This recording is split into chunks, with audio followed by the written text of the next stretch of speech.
Hello students, आज हम देखेंगे स्टैंडर्ड 11 के चैप्टर 5 का टॉपिक नंबर 5.2। उससे पहले हम देखते हैं कि इस चैप्टर में हम क्या क्या पढ़ेंगे। तो सबसे पहले तो भूमिका है, जो कि सिर्फ इंट्रोडक्शन होता है, डे टू डे लाइफ के एग्जाम्पल होते हैं। नेक्स्ट है अरस्तु की भ्रामकता। नेक्स्ट जड़त्व का नियम। उसके बाद है न्यूटन का प्रथम नियम, न्यूटन का द्वितीय नियम और न्यूटन का तृतीय नियम। फिर है संवेग संरक्षण, जो कि इम्पोर्टेंट है। नेक्स्ट है किसी कण की साम्यावस्था। फिर उसके बाद यांत्रिकी में सामान्य बल। नेक्स्ट वर्तुल गति एंड लास्ट टॉपिक इज यांत्रिकी में समस्याओं को हल करना।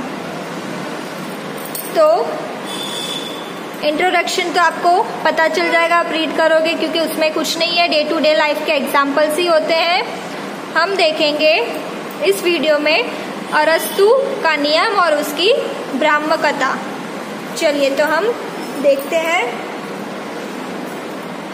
तो सबसे पहले तो आपको पता होगा कि गति क्या होता है। ये जो पेन है यहाँ पे पड़ी हुई है, तो ये अभी विराम स्थिति में है, विराम अवस्था में है। इस पेन को मैं यहाँ से उठाऊंगी, ऐसे ले जाऊंगी, तो ये पेन अब गति कर रही है। तो हमने क्या किया, मैंने उठाया तब ये पेन गति कर रही है। उससे पहले तो ये विराम अवस्था में थी, इसको मैंने उठाया, अब ये गति कर रही है। तो मैं यहाँ पे क्या कर रही हूँ, बाह्य बल लगा रही हूँ, अपने हाथों का बाह्य बल लगा के इसको उठा के गति करवा रही हूँ। तो इससे हम क्या कह सकते हैं कि कोई भी वस्तु जो विराम स्थिति में हो, उसको गति करवाने के लिए बाह्य बल लगाना आवश्यक होता है। तो हमारा पहला पॉइंट वही है, किसी पिंड को गतिशील रखने के लिए बाह्य बल की आवश्यकता होती है, या तो फिर गति करवाने के लिए बाह्य बल की आवश्यकता होती है। ये पेन को मैं ऐसे ही छोड़ दूँ तो ये क्या अपने आप गति करेगी? या तो एग्जाम्पल ले लूँ, कोई गाड़ी लेते हैं, गाड़ी को अगर आप चलाओगे नहीं तो वो अपने आप गति करेगी? नहीं करेगी, हमें उसमें बाह्य बल लगाना पड़ता है, तभी कोई भी पिंड गति करता है। जैसे हमने यहाँ पे एग्जाम्पल लिया है, बॉल, फुटबॉल हो या फिर क्रिकेट बॉल हो, उसको मैं फेंकूंगी तो वो क्या करेगा, गति करेगा, इस तरह से गति करेगा प्रक्षेप्य की। तो ये गति उसने कब करी, जब मैंने उस बॉल को बाह्य बल लगाया, उसको धक्का मारा, तब वो गति करना उसने चालू किया। तो वो पहले विराम अवस्था में था, जब मैंने उस पे बाह्य बल लगाया तब वो गति कर रहा है। क्लियर? किसी पिंड को रोकने के लिए भी बाह्य बल की आवश्यकता होती है। जैसे कि यहाँ पे हम उदाहरण ले लें, गाड़ी अगर आप चला रहे हो, उसको रोकना हो तो वो अपने आप तो रुकेगी नहीं, आपको ब्रेक लगाने पड़ेंगे, मतलब कि आपको बाह्य बल लगा के उसको रोकना पड़ेगा।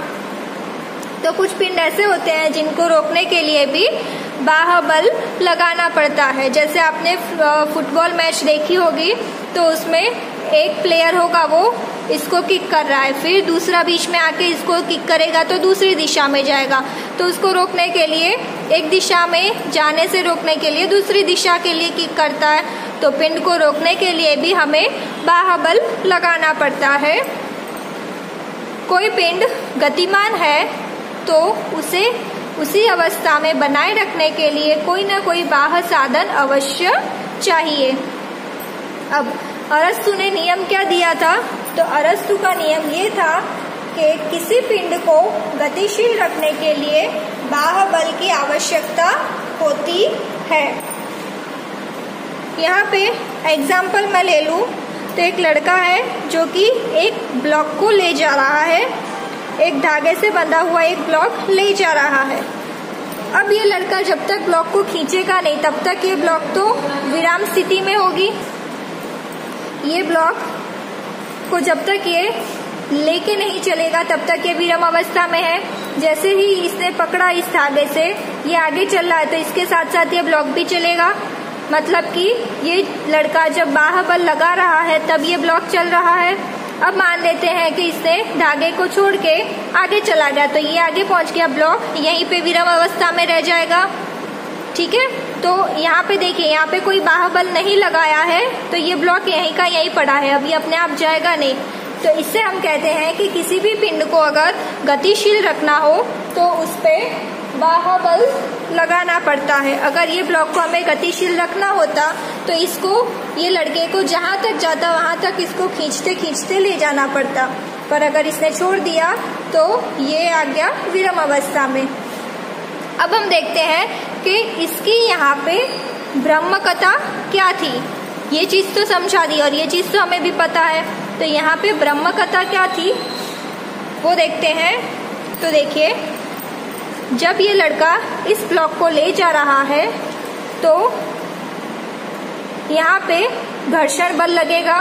ब्लॉक पे 2 बल लगते हैं, एक तो बल हम लगा रहे हैं, उसको नाम दिया F0, और दूसरा घर्षण बल है जो हमारी गति को रोकने की कोशिश करेगा, जो ये ब्लॉक को पकड़ के रखता है। ये चीज ध्यान रखना, घर्षण बल गति को रोकने की कोशिश करता है। तो जब भी हमारा बल घर्षण बल से ज्यादा हो जाएगा तभी ये ब्लॉक आगे खिसकेगा। यहाँ पे मैंने लिखा है F0 ग्रेटर देन F।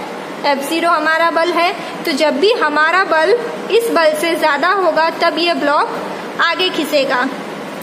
ठीक है, अब मान लेते हैं कि ये ब्लॉक यहाँ पे छोड़ के आगे चला गया, तो यहाँ पे हमारा बल 0 हो गया। अब हमारा बल 0 हो गया तो घर्षण बल बढ़ गया।